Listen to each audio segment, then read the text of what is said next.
Hi guys, welcome to Vidya's cook book. எல்லாரும் எப்படி இருக்கீங்க? நல்லா இருக்கீங்களா? போன வீடியோலாம் பார்த்துருந்தீங்களா? பிடிச்சிருந்ததா? லைக், ஷேர் அப்புறம் சப்ஸ்கிரைப் பண்ண மறந்துடாதீங்க. இன்னைக்கு நம்ம பண்ண போறது கோவில் ஸ்டைல் புளி காய்ச்சல். இதை 2 to 3 months ஃப்ரிட்ஜுக்குள்ள ஸ்டோர் பண்ணி வச்சுக்கலாம், கெட்டு போகாது. அதோட இது ரொம்ப சுவையா இருக்கும். வாங்க எப்படி பண்றதுன்னு பார்க்கலாம். வாங்க புளிக்காய்ச்சல் எப்படி பண்ணலான்னு பார்க்கலாம். அதற்கு தேவையான பொருட்கள்: தக்காளி பழ சைஸ் புளியை எடுத்து வெந்நீரில் ஊற வச்சு வச்சிருக்கேன். அரை மணி நேரம் ஊறிருக்கு எனக்கு. நல்லா புளியை இப்படி பிரித்து போட்டு ஊற வைங்க. இப்போ நம்ம வறுக்க பார்த்துக்கலாம். 8 வரமிளகாய் எடுத்திருக்கேன்.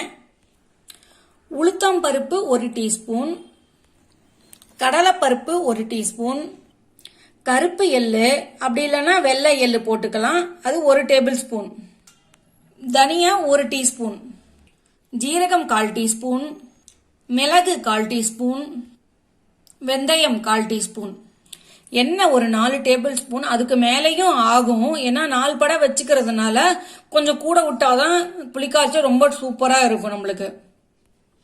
தாளிக்கிறதுக்கு கடுகு, உளுத்தம் பருப்பு, கடலைப்பருப்பு எல்லாமே 1/4 டீஸ்பூன். வறுக்கிறதுக்கு ஒரு 4 மிளகாய் இந்த மாதிரி பிச்சு பிச்சு வச்சுக்கணும். கடலை வழிய 1 டேபிள் ஸ்பூன், கருவேப்பிலை 1 ஆர்க்கு, 1/4 டீஸ்பூன் பெருங்காயத்தூள், உப்பு தேவையான அளவு. வாங்க நம்ம எப்படி பண்றாங்கிறத பார்க்கலாம். வறுக்கிறதுக்கு தவா சூடு ஏறின்னு இருக்கு. அதுல எள்ளு, மிளகா, தனியா, உளுத்தம் பருப்பு, கடலைப்பருப்பு, வெந்தயம், ஜீரகம், மிளகு இதெல்லாம் நம்ம கொஞ்சம் ட்ரை ரோஸ்ட் பண்ணிப்போம். எண்ணெய் விட வேண்டாம், எண்ணெய் விட்டா சீக்கிரமா கெட்டு போயிடும். அதனால எண்ணெய் விடாம நான் ட்ரை ரோஸ்ட் பண்ணிக்கிறேன்.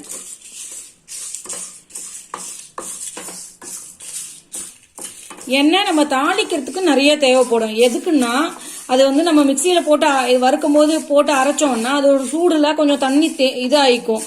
இந்த மிக்சியோட சூட்ல, அதனால வேண்டாங்கிறேன். அதனால இது நம்ம பொடி வகையெல்லாம் அரைக்கும் போது அந்த நேரத்துல நீங்க எண்ணெய் சேர்த்துக்கணும். நம்ம என்ன பண்ண போறோம், புளிக்காய்ச்சல் புளியில கரைக்க போறதுனால எண்ணெய் சேர்க்க வேண்டாங்கிறேன். பாருங்க, இதெல்லாம் நம்மளுக்கு நல்லா வருந்துருக்கு. இதை நம்ம ஒரு பாத்திரத்துல கொட்டி நல்லா ஆற வச்சுக்கலாம். இப்ப நான் திருப்பியும் கடாயை சூடு பண்ணி வச்சிருக்கேன். 3 டேபிள் ஸ்பூன் எண்ணெய் விடுறேன். முதல்ல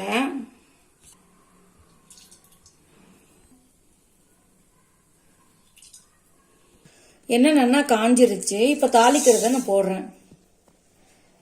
கடலை இதெல்லாம் நான் கொஞ்சம் வறுத்துக்கிறேன்.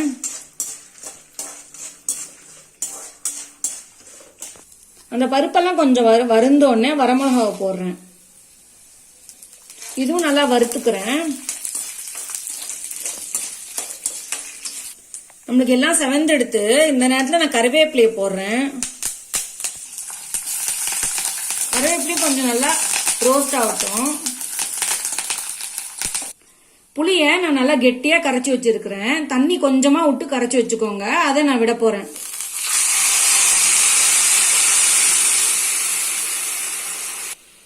இப்ப நான் பெருங்காயத்தை போடுறேன். இதுல 1/4 டீஸ்பூன் மஞ்சப்பொடி சேர்த்துக்கலாம். நான் உங்களுக்கு தேவையான பொருட்கள் போது சொல்லல, ஆனா கண்டிப்பா சேர்த்துக்கோங்க. புளிக்காய்ச்சலுக்கு தேவையான அளவு உப்பு. இதெல்லாம் சேர்ந்து நமக்கு ஒத்துன்னு கொதிச்சுன்னு வரட்டும். இதனால தலன்னு கொதிக்குது. இது கொதிக்கிறதுக்குள்ள நம்ம போய் அரைச்சிட்டு வந்துடலாம்.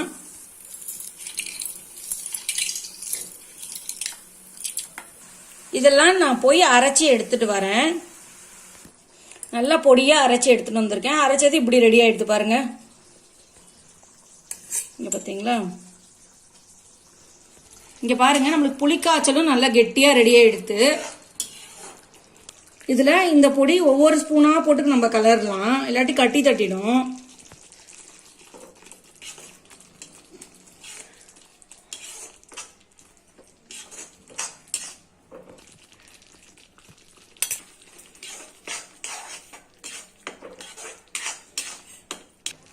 இங்கே பாருங்க நல்லா நம்ம கலந்து விட்டுக்கணும் எல்லாத்தையும் போட்டு.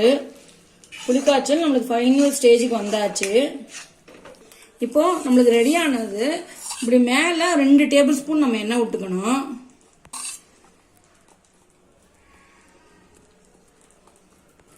நான் இதையும் எண்ணெய் உள்ளே போகிற வரைக்கும் நல்லா கலந்துக்கிறேன். இங்கே பாருங்க எண்ணெய் உள்ள நல்லா போய் நம்மளுக்கு கொதிக்க ஆரம்பிச்சது பார்த்தீங்களா? இந்த எண்ணெயோடு சேர்ந்து கொதிக்குது பாருங்க. இந்த ஸ்டேஜில் நம்ம ஆஃப் பண்ணிடலாம். இது மாதிரி ஒரு பாத்திரத்தில் நம்ம ஸ்டோர் பண்ணி வச்சுக்கலாம். இப்போ நான் சாதம் போட்டு நான் உங்களுக்கு கலந்து காட்டுறேன். சாத்தில் 2 டேபிள் ஸ்பூன் நல்லெண்ணெய் விட்டு நல்லா கலந்து வச்சிருக்கேன். இப்படி கைப்படாம. இங்கே பாருங்க கொஞ்சமாக புளிக்காய்ச்சல் நான் போட்டுக்கிறேன்.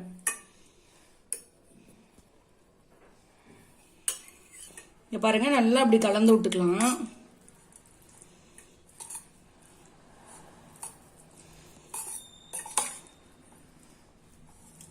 நான் பாதி கலந்த உடனே சாத்துக்கு தேவையான அளவு உப்பு போட்டுக்கிறேன். நான் அந்த உப்பு போட்டிருக்கேன் இல்லையா, அதையும் நல்லா கலந்து விடுறேன்.